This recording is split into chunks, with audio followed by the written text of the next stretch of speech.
welcome to my channel. Welcome to today's video. I have my hair clipped back. I have no makeup on because we're going to be trying some new products here. I have the Chanel Healthy Glow Cream in Rosy Beige. This is new to Chanel and it seems like everyone's kind of wondering what this is, including myself. So I thought we'd test this out today. I have the Natasha Denona concealer. I'm finally gonna get around to trying. And then I have the Bobbi Brown Sculpt and Glow palette. So I thought it'd be fun to just try these products out together. So that's what we're gonna do. If that sounds good to you, make sure you give this video a thumbs up. Subscribe if you haven't yet, stick around. And with all that, I'm going to just scoot you in a little bit closer and we're gonna get to trying out these products. All right, so first we're gonna start with this glow cream. So this came out for summer 2023. It's supposed to be limited edition and I don't think anyone knows what this is. I'm assuming it's a primer. That seems to be the general consensus. And on their website, it says that it's a cream gel makeup product that evens out and illuminates the complexion with a subtle rosy veil. I think that's what's confusing people, is that it's called Rosy Beige. I'm gonna open it. I haven't even opened it yet. And this is the travel size. So it's half a fluid ounce, 15 grams. And I got mine off of Bonbon Cosmetics. I thought that it was a French brand, but I'm thinking that it's an Asian brand because it launched in Asia. And when it came in, there's a bunch of just writing here that is clearly not French. So I'm assuming it came from Hong Kong because that's what the box also said. But this is what the product looks like. And I'm assuming it's a primer because it says a lightweight formula is easy to blend and leaves skin looking smooth, even, and luminous. It picks up easily and applies smoothly with the help of the retractable kabuki brush number 108. I don't have that brush. The closest kabuki I have is the IT Cosmetics Love is the Foundation brush. I'm going to use this because that's what it says to use. And then continuing on, it says wax and powder for a mattifying effect and effortless application. Stuff like this always confuses me because it says a mattifying effect, but it illuminates the complexion with a subtle rosy veil. I don't know how it's doing both. Powders for an immediate smoothing effect, light reflecting pigments for a radiant, healthy glow. And then under how to use, it says for best results, apply the product before foundation as a smoothing, illuminating base, sweeping it over the cheeks, nose, forehead, chin, and décolleté with the retractable kabuki brush. That's why I'm thinking it's a primer. We're just gonna go in. I'm gonna touch this first. It kinda, I'm thinking this is like a no makeup makeup. It does have like a slight pink shift, but really not that much, and it's very creamy. Now, I paid $66 for this, which I'm realizing now was probably way overpriced, probably because it came from Asia. The gel cream, they came out with the bronzing cream in this smaller packaging, this travel size for summer, which I think was genius. And that's $40. So I'm thinking that's going to be the price that this is going to be once it eventually launches in the US. So it is what it is. I already bought it. But I'm going to go in and prime and see if this is a primer or a foundation. So I'm just kind of picking it up on my brush here. And I'm just going to sweep it. I don't want to go in too heavy. I have nothing on my skin other than my skincare, and I let my sunscreen soak for a good 30-45 minutes just so it wouldn't affect anything. And it's really, I have to look real close. It's really not doing anything. I have to be honest though, if this is something I have to continuously use a brush for as a primer, I don't know how often I would reach for this. I normally just like a primer, I can just kind of spread on with my fingers. So next time I try this, because this is a first impression, obviously, I'll try it with my fingers and just see how that works. Because that would be how I would use this every day.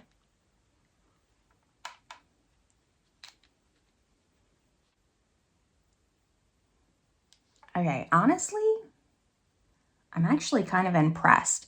It really did just smooth out my complexion.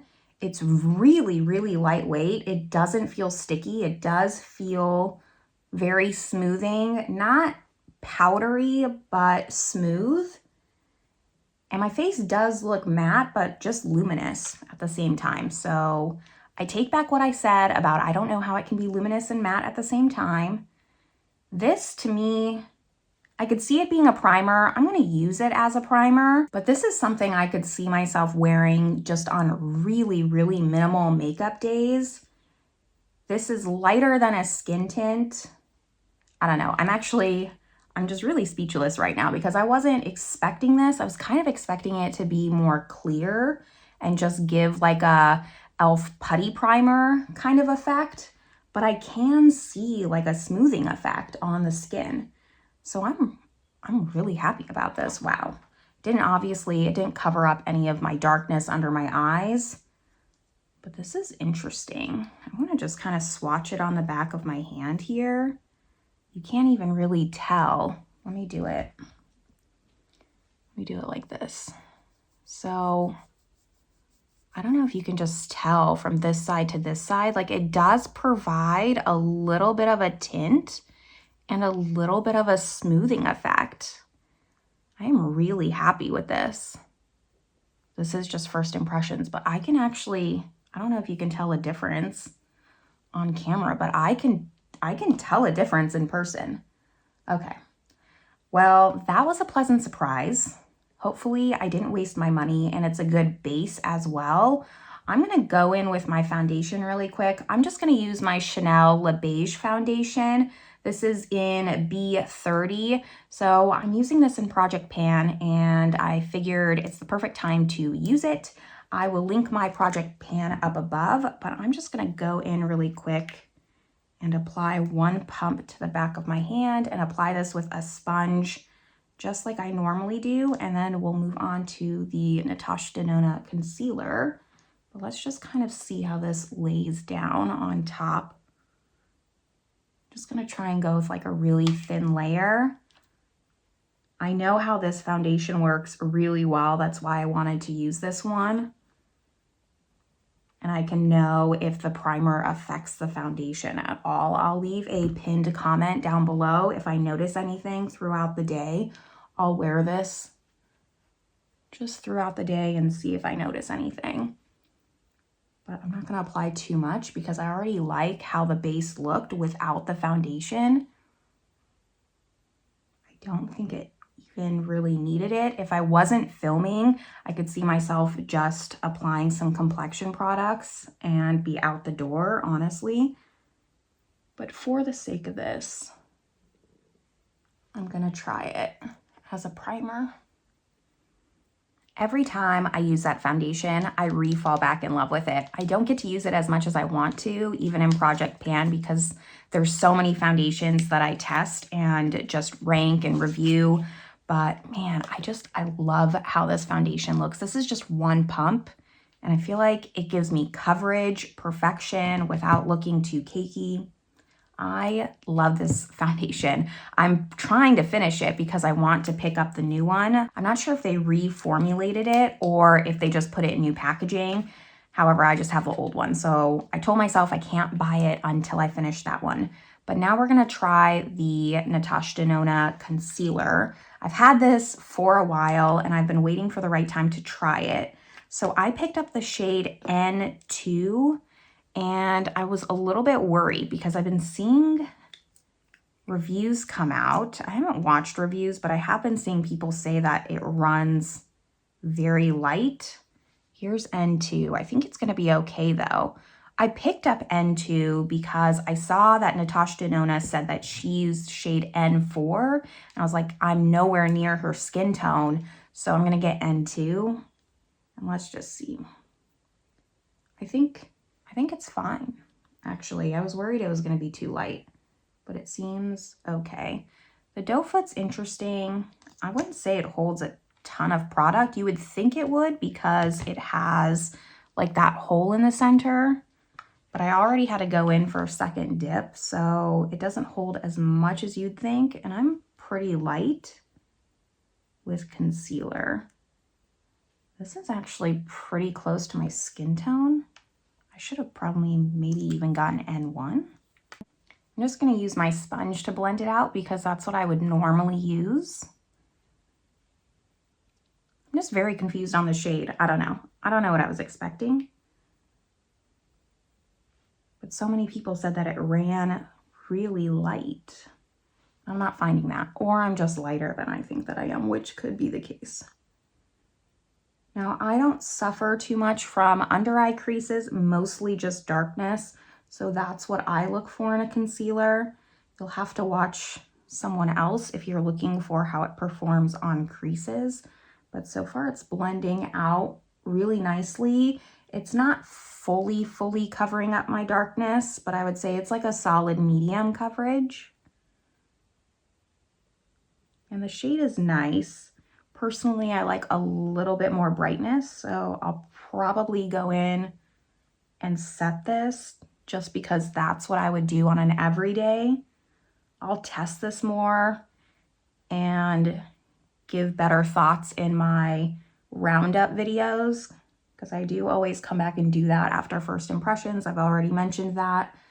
But for first impressions, I usually just like to apply it how I normally would, and that's with the powder. No complaints so far on this concealer. There's nothing like standing out where immediately I'm just loving it. I'm gonna set it though. I'm just using my By Terry Hyaluronic Pressed Powder. I always have everything that I'm wearing listed down in the description box below if you're ever curious. But I'm gonna also just kind of set the bridge of my nose, where my glasses go, my forehead, just anywhere I kind of put that concealer. I really do like this powder. It kind of just is really blurring and smooths out my lines, like right here.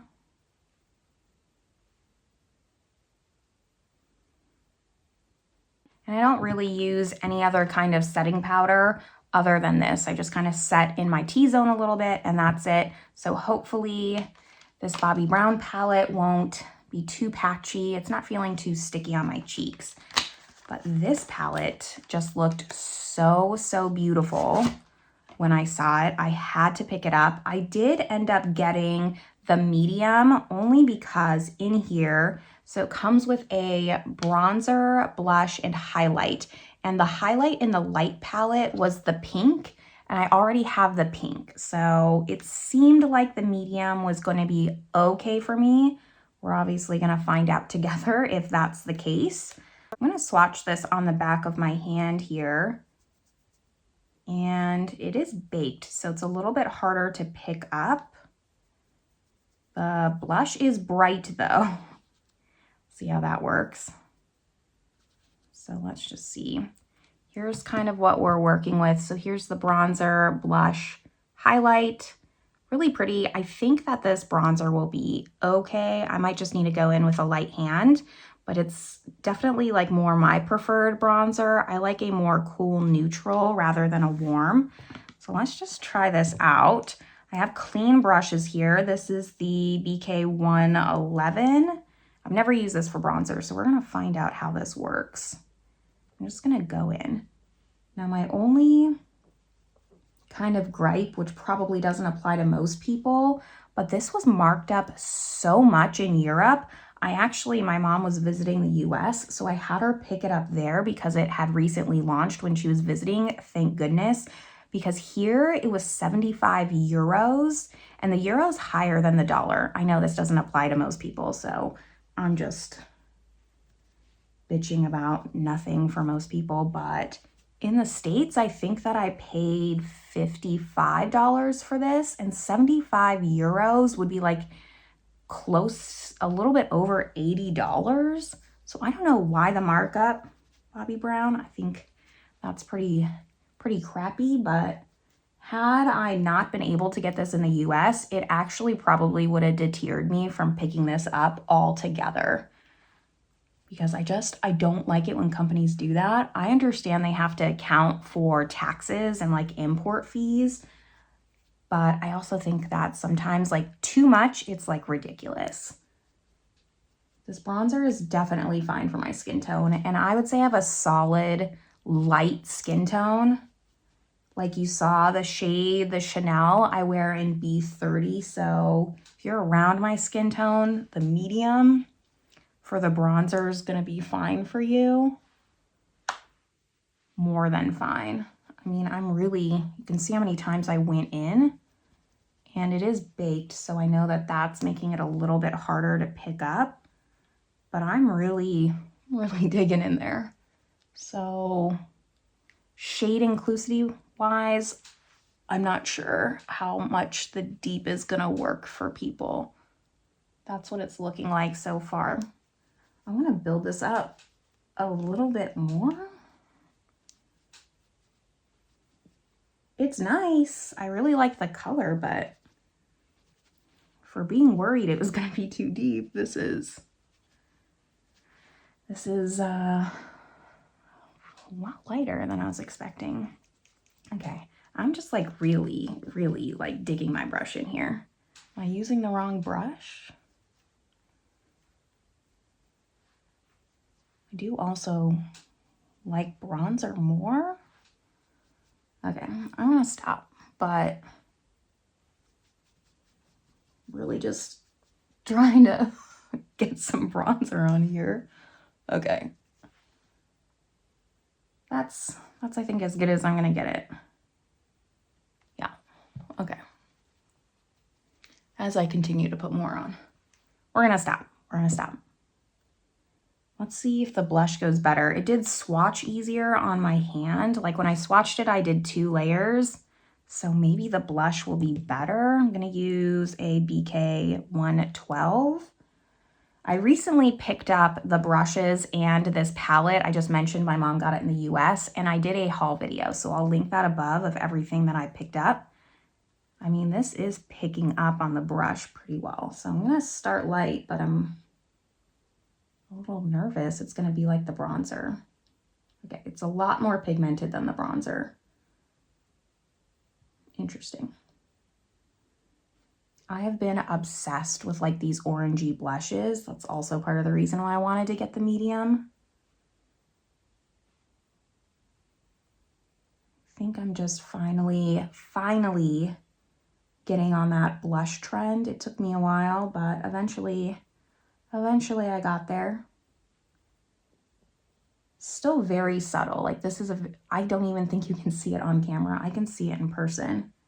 So I'm gonna build it up so maybe you can see it more. The formula is very nice. I know I complained about the bronzer, but it's very smooth on the skin, and considering I didn't powder, it looks very nice. You just have to really build up that bronzer, or maybe I need to get a stiffer brush, but that is a stiff brush already. I kind of blend that out. Can you even see it? Do the other cheek now.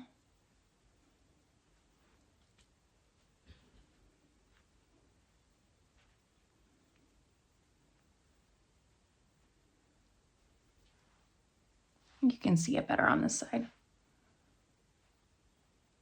Last step is highlight, and if this is anything like their other highlighting bricks, I mean, this is a well-loved formula, so this is less about the highlight. It does seem like it's like the pink one that I have.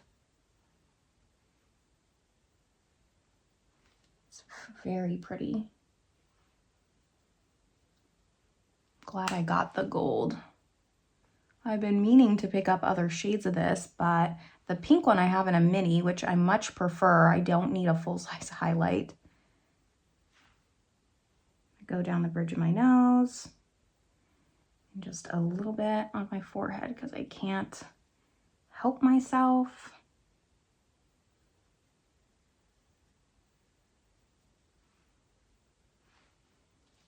Okay. So that is the palette, concealer, and primer. I think I'm just gonna finish the rest of my makeup off camera. I'm just gonna use this palette, put some bronzer in the crease and the highlight on the lid and keep it simple. But I'm gonna do that, brows, mascara, etc. And I'll be back to just wrap up my first impression thoughts on these products.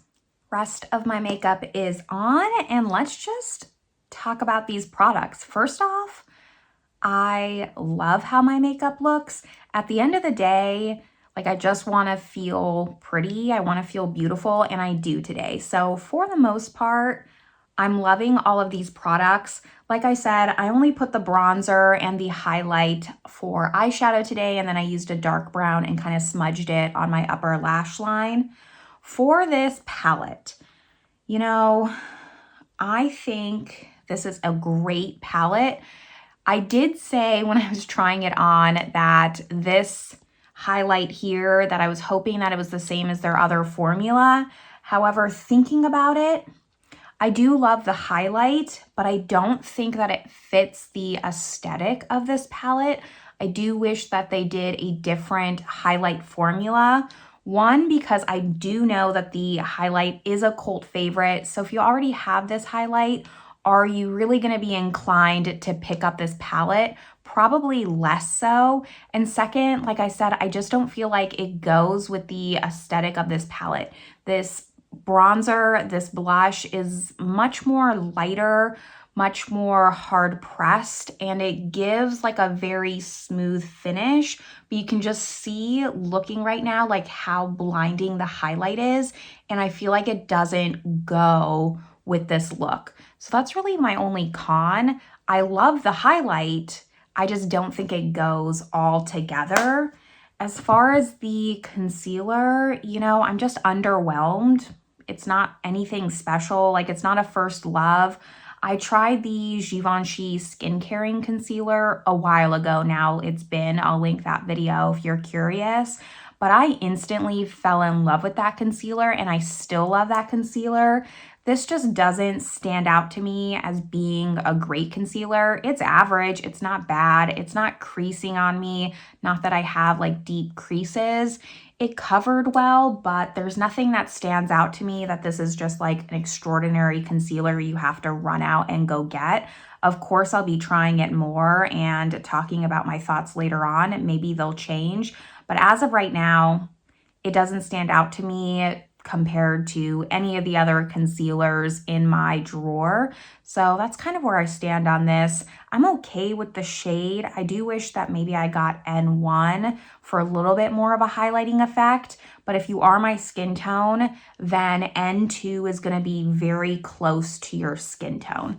So that's it on the shade range. The shade range is a little bit confusing to me. I know that she came out with like 50 concealer shades, and while it's like great to see inclusivity, I also think there's like a point where it's too much and it's confusing for just the average everyday consumer. Like I looked at that and I was overwhelmed, and I don't want to complain because I feel like this is it can be like a very black and white subject almost, but there's just like a fine line. I hope that I'm making sense on, you know, just coming out with shades to come out with shades and being thoughtful about your shades to be inclusive.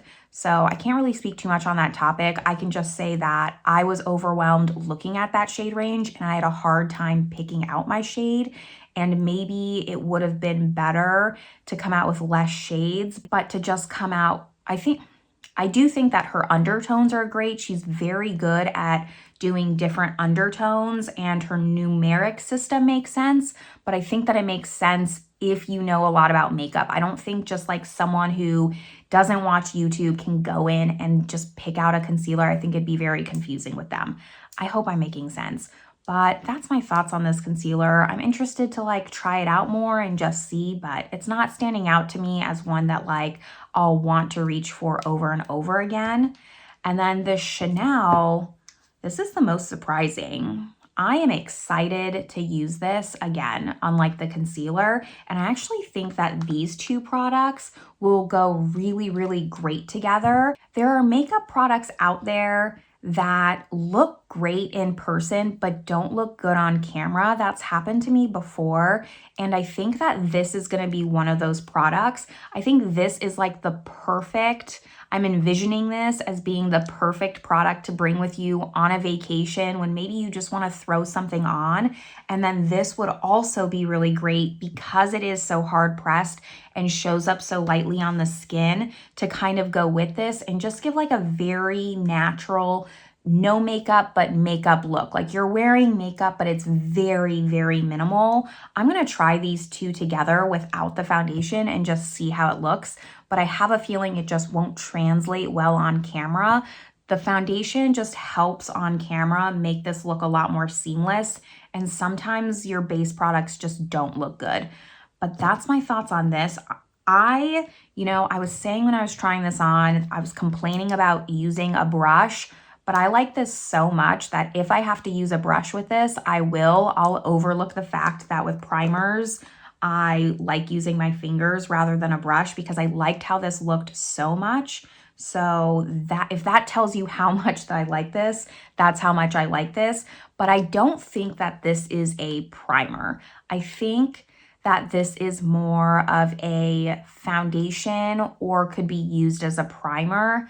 There's another product, and I'm just blanking on it, that's kind of very similar to this, where you could use it as a foundation or you could use it as like a tinted primer. I wish I could remember what it is. I don't remember, but that's kind of what I'm envisioning this product to be more like. Less like the e.l.f. Putty Bronzer and more just like you can wear it as a very, very sheer tinted foundation, or you can wear it as a primer. That's what I'm thinking that this is. I'm excited to just see this release more and see more thoughts on this because it's not like I'm a Chanel connoisseur, so this is just an everyday person and my thoughts on this, but I can say like I'm really excited about this product, and I'm glad that they're coming out with smaller sizes. I think that was a really, really smart move on Chanel's part, even though the price range is a little bit weird on it, because I saw that the bronzing cream, the travel size is $40 and the full size is $50. So I wish that it was more like $35. I feel like that would be a little bit more fair of a price point, but that's not my decision. So that's just a little bit about all of these products. Hopefully it was a little bit helpful for you. You'll have to let me know in the comments if you plan on picking any of these up, what your thoughts are on them so far, if you're also curious about this Chanel product and what you think of it. That's where I'm going to leave you all, though. I hope you're all having a great day, and I will see you all in the next video. Bye, everyone.